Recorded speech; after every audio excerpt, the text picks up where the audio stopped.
ದೆಹಲಿಯ ಕಾರ್ ಸ್ಫೋಟದಲ್ಲಿ 13 ಮಂದಿ ಸಾವನ್ನಪ್ಪಿದ್ದಾರೆ. ಉತ್ತರ ಕನ್ನಡ ಜಿಲ್ಲೆಯ ಕಡಲ ತೀರದಲ್ಲಿ ಹೈ ಅಲರ್ಟ್ ಇದೆ. ನಿರಂತರವಾಗಿ ಗಸ್ತು ತಿರುಗ್ತಾ ಇದ್ದಾರೆ ಕೋಸ್ಟ್ ಗಾರ್ಡ್ ಸಿಬ್ಬಂದಿ. ಕಾರವಾರ ವ್ಯಾಪ್ತಿಯಲ್ಲಿರುವಂತಹ ಕದಂಬ ನೌಕಾನೆಲೆ, ಕೈಗಾ ಅಣು ವಿದ್ಯುತ್ ಸ್ಥಾವರ, ಅಣೆಕಟ್ಟುಗಳು ಹಿನ್ನೆಲೆಯಲ್ಲಿ ಹೈ ಅಲರ್ಟ್ ಇದೆ. ಗೋವಾ ಕಾರವಾರ ಗಡಿಯಲ್ಲೂ ಹೆಚ್ಚಿನ ತಪಾಸಣೆ ಮಾಡಲಾಗ್ತಾ ಇದೆ.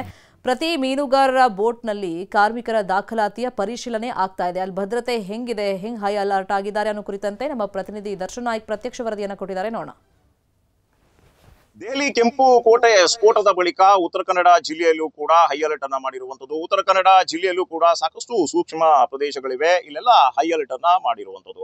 ನಾವೀಗ ಉತ್ತರ ಕನ್ನಡ ಜಿಲ್ಲೆಯ ಕಾರವಾರ ವ್ಯಾಪ್ತಿಯಲ್ಲಿ ಬರುವಂತಹ ಅರಬ್ಬಿ ಸಮುದ್ರದ ವ್ಯಾಪ್ತಿಯಲ್ಲಿದ್ದೇವೆ. ಇಲ್ಲಿ ನೀವು ನೋಡ್ತಾ ಇರ್ಬೋದು, ರಾಜ್ಯದ ಕರಾವಳಿ ಕಾವಲು ಪಡೆ ಪೊಲೀಸರು ಯಾವ ರೀತಿ ಗಸ್ತನ್ನ ತಿರುಗ್ತಾ ಇದ್ದಾರೆ ಎನ್ನುವಂತ ಬಗ್ಗೆ. ಅದ್ರ ಜೊತೆಗೆ ಭಾರತೀಯ ತಟರಕ್ಷಕ ಪಡೆ ಅಂದ್ರೆ ಇಂಡಿಯನ್ ಕೋಸ್ಟ್ ಗಾರ್ಡ್ ನವರು ಸಹಿತ ಇವತ್ತು ಅರಬ್ಬಿ ಸಮುದ್ರದಲ್ಲಿ ಗಸ್ತನ್ನ ತಿರುಗ್ತಾ ಇರುವಂತಹ ಒಂದು ದೃಶ್ಯಾವಳಿಯನ್ನ ನಾವು ನಿಮಗೆ ಇಲ್ಲಿ ತೋರಿಸ್ತಾ ಇದ್ದೇವೆ. ಯಾಕಂದ್ರೆ ಉತ್ತರ ಕನ್ನಡ ಜಿಲ್ಲೆಯಲ್ಲಿ ಕಾರವಾರದಲ್ಲಿ ಏಷ್ಯಾದಲ್ಲೇ ನಂಬರ್ 1 ಕದಂಬ ನೌಕಾನೆಲೆ ಇದೆ, ವಜ್ರಕೋಶ ನೌಕಾನೆಲೆ ಇದೆ, ಹಾಗೆ ಏನು ಕೈಗಾ ಅಣು ವಿದ್ಯುತ್ ಸ್ಥಾವರ ಇದೆ, ಅದೇ ರೀತಿ ಸಾಕಷ್ಟು ಅಣೆಕಟ್ಟುಗಳಿವೆ.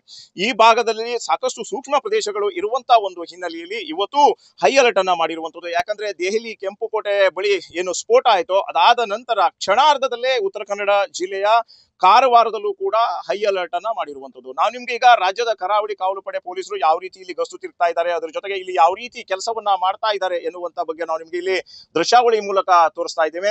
ದಿನಕ್ಕೆ 4 ರಿಂದ 5 ಬಾರಿ ಅರಬ್ಬಿ ಸಮುದ್ರದ ವ್ಯಾಪ್ತಿಯಲ್ಲಿ ಇವರು ಗಸ್ತನ್ನ ತಿರುಗ್ತಾ ಇರುವಂತದ್ದು. ಹಾಗೆ ಅರಬ್ಬಿ ಸಮುದ್ರದ ವ್ಯಾಪ್ತಿಯಲ್ಲಿ ಏನು ಸಾಕಷ್ಟು ಮೀನುಗಾರರು ಮೀನುಗಾರಿಕೆಯನ್ನ ಮಾಡ್ತಾ ಇರ್ತಾರೆ. ಕೇವಲ ಉತ್ತರ ಕನ್ನಡ ಜಿಲ್ಲೆಯ ಕಾರವಾರ ಕರಾವಳಿ ಭಾಗದ ಮೀನುಗಾರರಷ್ಟೇ ಅಲ್ಲದೆ ಹೊರ ರಾಜ್ಯದ ಅಂದ್ರೆ ಗೋವಾ ಆಗಿರ್ಬೋದು, ತಮಿಳುನಾಡು ಆಗಿರ್ಬೋದು, ಕೇರಳ ಆಗಿರ್ಬೋದು, ಈ ಭಾಗದಿಂದಲೂ ಸಹಿತ ಅರಬ್ಬಿ ಸಮುದ್ರದ ವ್ಯಾಪ್ತಿಯಲ್ಲಿ ಮೀನುಗಾರರು ಮೀನುಗಾರಿಕೆಯನ್ನ ಮಾಡ್ತಾ ಇರ್ತಾರೆ. ಅವರ ದಾಖಲಾತಿಗಳನ್ನ ಪರಿಶೀಲನೆ ಮಾಡುವಂತ ಎಲ್ಲಾ ಕೆಲಸಗಳು ಕೂಡ ಇವತ್ತು ರಾಜ್ಯದ ಕರಾವಳಿ ಕಾವಲು ಪಡೆ ಪೊಲೀಸರಿಂದ ನಡೀತಾ ಇರುವಂತದ್ದು. ಯಾಕಂದ್ರೆ ಇಲ್ಲಿ ಸಾಕಷ್ಟು ಐಲ್ಯಾಂಡ್ಗಳಿವೆ ಅರಬ್ಬಿ ಸಮುದ್ರದ ವ್ಯಾಪ್ತಿಯಲ್ಲಿ. ಈ ಐಲ್ಯಾಂಡ್ಗಳಲ್ಲಿ ಯಾರಾದ್ರೂ ಅಡಗಿ ಕುಳಿತಿದ್ದಾರಾ ಅಥವಾ ಇಲ್ಲಿ ಏನಾದ್ರೂ ಸಮಸ್ಯೆ ಆಗಿದೆಯಾ ಎನ್ನುವಂತ ಬಗ್ಗೆಯೂ ಕೂಡ ಇವತ್ತು ತಪಾಸಣೆ ಕಾರ್ಯ ಕೂಡ ಕರಾವಳಿ ಕಾವಲು ಪಡೆ ಪೊಲೀಸರಿಂದ ನಡೀತಾ ಇರುವಂತದ್ದು.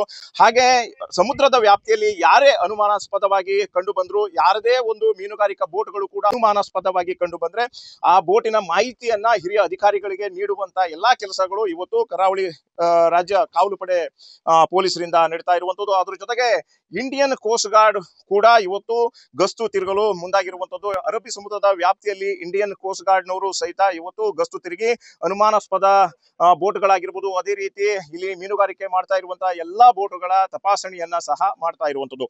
ಒಟ್ಟಾರೆಯಾಗಿ ಹೇಳಬೇಕಪ್ಪ ಅಂದ್ರೆ ಉತ್ತರ ಕನ್ನಡ ಜಿಲ್ಲೆಯಲ್ಲಿ ಸಾಕಷ್ಟು ಸೂಕ್ಷ್ಮ ಪ್ರದೇಶಗಳು ಇರುವಂತಹ ಒಂದು ಹಿನ್ನೆಲೆಯಲ್ಲಿ ಕೆಂಪು ಕೋಟೆ ಸ್ಫೋಟದ ಬಳಿಕ ಈಗ ಎಲ್ಲಾ ಕಡೆ ಹೈ ಅಲರ್ಟ್ ಅನ್ನ ಮಾಡ್ತಾ ಇರುವಂತದ್ದು. ದರ್ಶನ್ ನಾಯ್ಕ್, ನ್ಯೂಸ್ 18 ಕಾರವಾರ.